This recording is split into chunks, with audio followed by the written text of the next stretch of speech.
just can't breathe. Like, breathing helps sometimes. I can only breathe through my mouth right now. It's not ideal for being on a podcast with a mic right underneath you. You're probably going to hear when you're editing it. Yeah, your voice has gone down a good 2 decibels. Is it? Well, hello, welcome to the podcast today. So maybe sound like Jason Statham. It's all right. The cold's only lasted 2 weeks since I got it from Lila, from her sensory class. And you were like, did you get poorly? And I was like, no, I was okay. And now Rachel's got it, but that definitely wasn't from me. No, it wasn't from you. Must have been from someone else. Every single time I go out anywhere in London, I come back and I'm ill. Everything's grotty, and I'm one of those, I'll be walking around with my hand sanny like, no, I refuse to get ill. I point blank refuse. Oh, with children, there's no point. She's screwed because just everything goes in her mouth. At the sensory class, she's too old for it now. This was her last week on Tuesday, but I went to her last sensory class with her and Soph. She's not interested in the sensory class whatsoever. All of the babies are like laying around and she's off. It's in a studio, so she's picking up the yoga blocks, having a chew on them, putting them down. She's trying to pick up the medicine balls, bless her. She's squatting down going, like trying to lift it because it's like 6 kilos. She's deadlifting early. I love that. That's a body weight deadlift for her. That's amazing. Yeah. Wow. Anybody that thinks, this gym's really clean. Yeah. It's not. No way. Think about how many people sweat. Not trying to put you off the gym, guys, but just so you're aware, like, wash your hands after you train, because the amount of people that sweat, sneeze, scratch their eyeball, scratch their armpit, pick up a dumbbell. After you work in gyms for a while, you start to notice how many germs there are. So it's lovely watching your daughter put everything in her mouth. Yum. Anyway, we're going to rein it in because we've actually got a topic today to talk about that we feel very strongly about. We've realised as we were mapping it out together, and something that is, really important to cover. So when we were brainstorming, we came up with the title, A Calorie Deficit Isn't for Life. And it's a really, I think, big turning point in a lot of people's journeys, is how a lot of what we do for fat loss should be a means to an end. And there are going to be some habits that we pick up along the way. And if we're doing things in a way that is conducive to building long-term changes, some of those are going to stick. But the bulk of what we do when we are trying to achieve a fat loss goal should be temporary. It shouldn't be sustainable. And I think the term sustainable fat loss has kind of got misconstrued as the fitness industry moved towards flexible dieting, and everyone's Instagram bios were, I'll help you lose weight without giving up the food you love. Yeah, without needing to try, without it feeling like a challenge. I've probably put that as my Instagram bio at some point in my career. I'm pretty sure I have. It's something that I lent into quite a lot, but I think it is still knowing the difference between, okay, if you're going to approach it that way, it means setting your expectations about the results that you're going to achieve. And I hate using the word results because it sounds like really, quite pushy, but, when we're looking specifically at fat loss, it is setting the expectations around that. And I think for anybody that has attempted fat loss in the past, it may be the case that you have done multiple diets and that you have been attempting fat loss for a really long time. I think that it can feel quite alien when you have spent a really long time trying to change your habits, trying to focus on your nutrition, trying to focus on your activity levels and trying to make big lifestyle change. I think it can feel quite alien approaching it in a way that, it's not going to be a phase that you're going to be in forever. We don't need to drag it out any longer than we need to. It's exactly that, isn't it? It's a phase. In an ideal world, we want to be in a fat loss phase for as little time as possible specific to that person, in that we're not saying that it has to be quick. One person's fat loss journey might be 6 weeks. Another person's might be 6 months in some capacity. It's not about it must be quick. It's about we don't want it to last forever specific to that person, or we don't want it to last longer than it needs to for that person. Especially me, I'm known as the soft coach at Henley Fitness. A lot of the clients that I gel really well with are clients who are really hard on themselves and need a lot of empathy as well as compassion. I'm going to intercept there compassionate rather than soft. But there is a real difference between empathy and compassion. Compassion has to be, I hear you, I understand you, and you want someone to feel heard by you, but there has to be that. Actually, the kind thing can be to give you a little nudge when you need it. And I think that's the difference between just empathy and compassion. And that's the difference between any coaches that you hear saying, you don't need to track and, we can do the sustainable fat loss. We approach it in the sense that we want the best for you, and we don't want you to be in a calorie deficit for longer than you need to, because let's face it fucking sucks. We don't need to be dieting for longer than what we have to. And knowing that we want to have a good balance of both, and we want it to be an enjoyable experience and one that feels sustainable, but also making sure that we set your expectations as to what you can expect to achieve from that. And it's a really common pitfall that we see, isn't it, is having expectations of really quick fat loss, but the kind of harsh reality of that being that it will feel really frustrating and defeating if we have expectations of really fast fat loss, but we're not willing to do the things that that's going to require. But us, because of our core message as coaches, it starts to feel a little bit army drill sergeant. Like, you don't want it bad enough, you're not willing to do what it takes. And it's not that. It's wrapped up in compassion. We don't want to see people feel really frustrated and feel really defeated by expecting really fast fat loss, but not understanding the reality of what that's going to take, which in most scenarios, we can't say, I want to lose a kilo a week, but I don't want to do anything that feels restrictive. Something that we really love to help clients do is reduce food noise and have food be something that doesn't take up loads of space in our brain, so that we can make room for enjoying exercise, enjoying a social life, and having our health look really varied and multifaceted. But those things don't always marry up with, I want to lose a kilo a week and I want to see really quick fat loss progress. If that's the goal, and we really do believe that's really important to us, we're going to have to do things that we're not going to do for very long, but we're saying, that's my priority at the minute, so we're going to have to do some things that we don't want to do. And this is so individual to the person. It is so individual as to what you feel is manageable in your life right now, the phase of your life that you are in. So, for example, if you feel ready to push, if you would like to make the most of, maybe you've got a bit more of a chill month at work, maybe you have, got some annual leave, maybe, I don't know, whatever it is or maybe you've, just left your ex-partner and you're like, I'm ready to, make some solid change in my life. That could be a good window for us to go, all right, let's go in a little bit more aggressive and get this kind of over and done with. However, if you are potentially someone that's got a lot going on and you want to focus more on lifestyle change, you want to focus more on behaviours, you feel like you may not have the mental capacity to maybe add in some of the things that we're going to talk about, it might be that we go for a more gentle approach for now. And that also changes as you go through your journey too. So we might do phases where we push a little bit more, and we'll have phases where we scale back a little bit, and that's so individual to the person.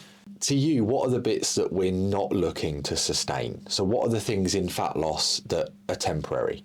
There are certain habits around fat loss that I guess we have baselines for in general day-to-day life, but then we over-exaggerate for the purpose of being in a calorie deficit. Firstly, we are looking at your general activity throughout the week.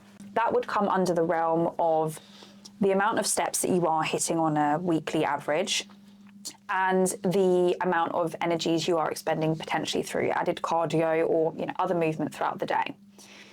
When you are in a calorie deficit, it is likely that we will put more emphasis on that. So on a day-to-day basis, in a calorie deficit, we will push people to go for higher steps. We'll maybe suggest to, introduce more cardio sessions than you may do normally, so that we can get the ball rolling quicker. And I think it's emphasis on when we're in a calorie deficit, we are burning more energy than your body is consuming. So we're operating on a day-to-day basis in a deficit. We're not meant to feel like that all the time. So it's almost like we're adding extra fuel to the fire so we can get that going. When we come back up to maintenance later on, so when your fat loss phase is done, we bring you back up to a place of maintenance. We still want you to continue the habit of walking regularly. And if you're enjoying cardio and you've got cardiovascular goals and, even just for general health and well-being, we still encourage that cardio is there, but it may not be to the intensity that we're doing it in a fat loss phase.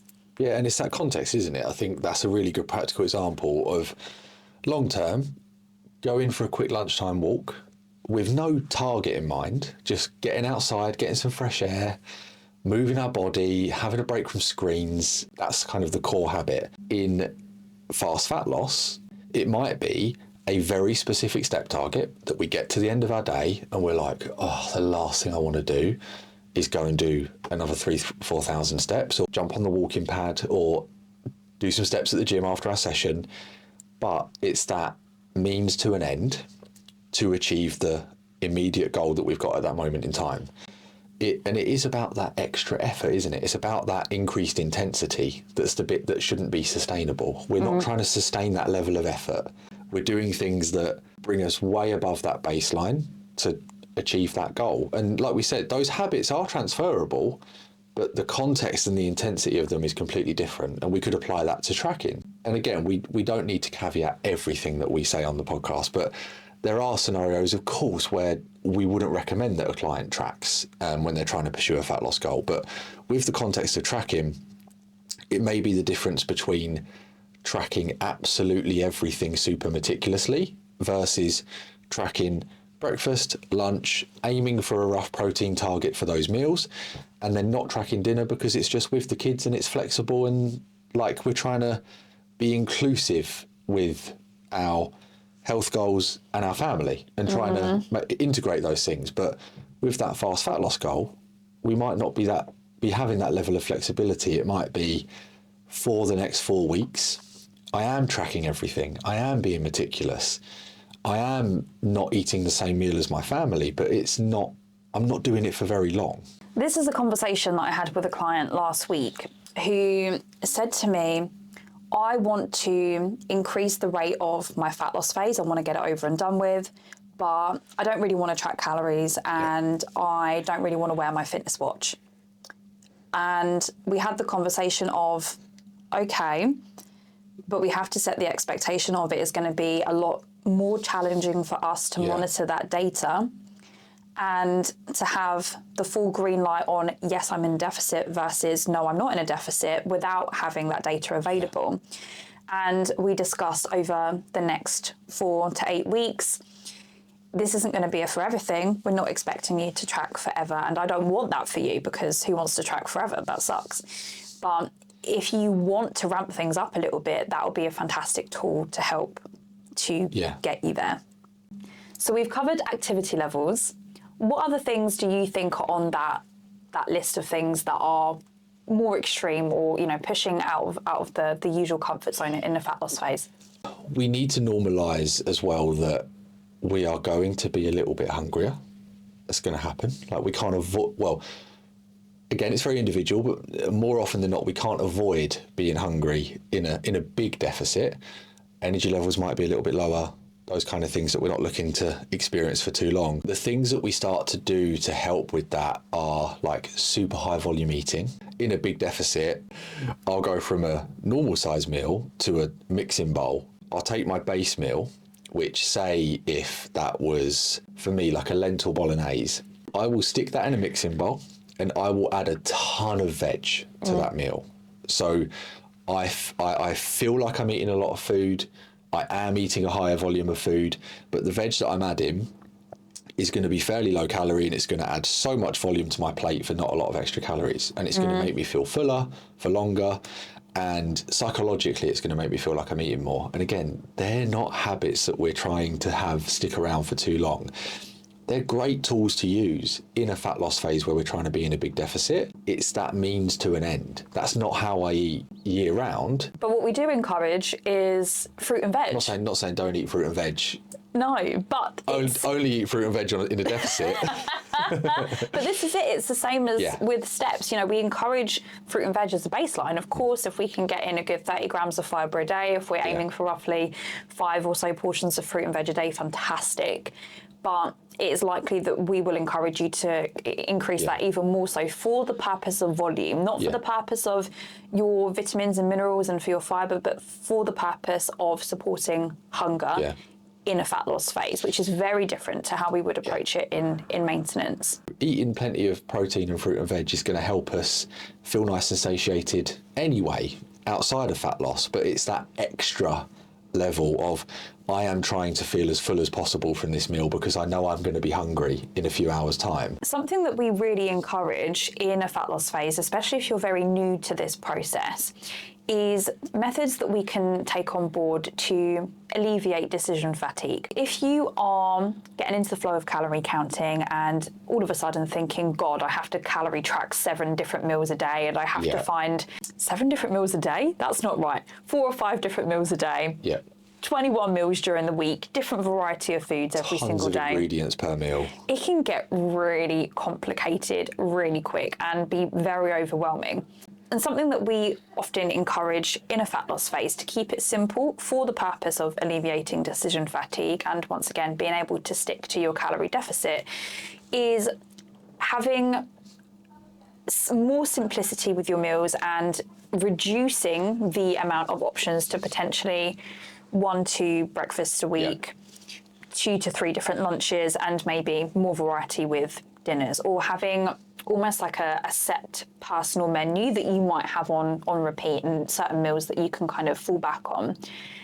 And this isn't something that we encourage in maintenance. It's not in some, well, I guess to some degree we do with certain recipes if you enjoy them and, you know, if you get, you know, a lot of value from that meal. But I think there's even more emphasis on it in a fat loss phase for the purpose of us hitting your deficit, for consistency, and to make being in a calorie deficit easier for you to adhere to. What we'd really love people to take from this is that this isn't just how we approach fat loss. This isn't the Henley Fitness 101 approach to fat loss. No way. We love to see clients have a fat loss goal as part of their broader goals and want to not do this stuff, want to integrate their fat loss goal into their life a little bit more, want to socialize a little bit more, want to eat dinner with their family, want to use tracking as a tool to build awareness, but not track everything super meticulously. But that has to come at the expectation of my fat loss goal is a part of my goals, not the be all and end all. And we have to kind of be quite relaxed and quite flexible with the rate of loss that we're looking to see. This is if we're going, actually, I think what's best for me is just to get in, get it done, get out, take some of those habits forward with me, but do things in a way that is just a means to an end. I can achieve my fat loss goal, and then I can look at what's next and what's the next step of my... We've looked at practices that we would implement if we were going in a little bit more aggressive with a diet phase. And if we did want to see higher rates of fat loss, what we may expect to need or want to do to see those results. And we've put a lot of emphasis on that isn't a forever thing. It is something that can be really useful to get in and out of a deficit nice and quickly. What do you think are the benefits of doing a more direct approach to fat loss? The biggest thing, like we said at the very beginning of the podcast, was we have to either ourselves or with our coach kind of screen ourselves around, is this the right thing for me at this moment in time? Do I think I have a period of a few weeks where I can, it's good timing for me to really focus on this. Otherwise we're setting ourselves up to fail. And it doesn't mean that we're expecting a completely perfect run. It's just, do I feel ready to do that? Does that fit with what my life looks like for the next few weeks? Benefits really come down to, the main one that comes to mind for me is, I remember reading a study actually a few years ago that looked at the psychological fatigue of kind of dieting, and I'm summarising this in very simple English, kind of dieting versus dieting very adherently. And feeling like we are kind of dieting, but not feeling like we're being super intense with it, can be just as fatiguing as being really consistent and really meticulous, because for a lot of us, feeling like we have a fat loss goal and feeling like we're kind of dieting at the moment means that we won't allow ourselves to switch off. For a lot of us, and we wish it wasn't the case, but for a lot of us, it means that we won't give ourselves unconditional permission to eat what we want. Feeling of being on a diet and the physical and mental toll that that takes is just as fatiguing as being super consistent and adherent. For that reason especially, and I think that just kind of symbolises how, for a lot of people, getting it done, once we actually learn the way that we're going to do that, the tools that we're going to, and skills that we're going to develop and use during that process, can be equally as hard as taking a slower approach. It has to be right for that person, but it's not necessarily harder. It's just different. It's just a very different way of doing it. And I have observed in my own coaching experience, that clients that felt like they were caught in a constant cycle of dieting, feeling like it didn't work, saying fuck it for a few weeks, trying again. Which is incredibly exhausting, that process. Would have thought that the last thing that would have worked is quicker, faster, what feels like a more restrictive approach to dieting, but actually going, right, this is my focus for, we can even break it down into 3-4 week sprints and chunks. And we could do a 8-week fat loss journey as 4 weeks, diet break for a week, 4 weeks. That's what I do with a lot of my guys. And actually going, I've only got to do this for 4 weeks, can be psychologically easier and more appealing once we get used to it than I might be kind of dieting for the next 4 months. If you are somebody who has potentially struggled over the years, very much so with relationship with food, if you are looking to come away from maybe looking at the scales, if you have had a negative relationship with tracking, if you feel like you have got a lot on your plate at the moment and want to focus primarily on behaviour change and healthy habits, it may be that what we're speaking about today isn't right for you. Yeah.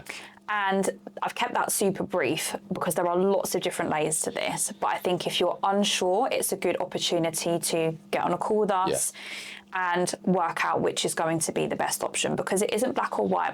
There is lots of in between here as well. And as Ben just said, it could be that we, go in a bit more kind of intensely for a few weeks and then we step back a little bit. There are so many different options. There isn't just, the automatic blanket method for everybody. And if you're listening to this and you're like, I still don't know which side I'm on, that is the opportunity for you to come and speak to us, and we can guide you to help you find the right approach. I just wanna add in there, just for my for my own peace of mind.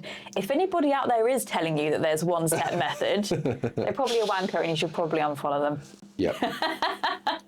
Yep. Come and work with us instead, because I promise you that we can give you the right support that you need. Yeah. We're all weird and wonderful. We all need different things. Hell yeah. So yeah, it's about finding the right shoe that fits. Absolutely. Thank you so much for joining us for this episode. We will see you next week for episode, whatever number it is, can't remember, of Lift Shit Get Banged.